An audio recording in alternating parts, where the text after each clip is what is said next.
నమస్కారం ఘంటారావానికి స్వాగతం. ముందుగా ప్రధాన అంశాలు. బెజవాడ ఇంద్రకీలాద్రిపై దసరా ఉత్సవ శోభ. తొలి రోజు స్వర్ణ కవచంలో దుర్గమ్మ అభయం.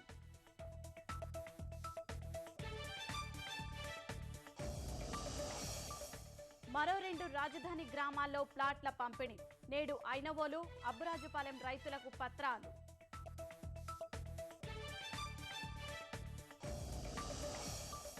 తూర్పు గోదావరిలో గల్ఫ్ ఏజెంట్ల అరాచకాలు. ప్రశ్నించిన ఈటీవీ, ఈనాడు సిబ్బందిపై దాడి.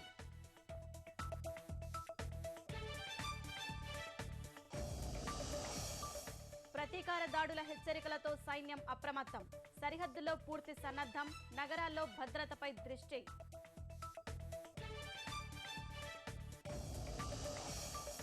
అత్యంత భారీ మొత్తంలో నేడు స్పెక్ట్రమ్ వేలం. 5 లక్షల కోట్లకు పైగా ఆదాయం వస్తుందని అంచనా.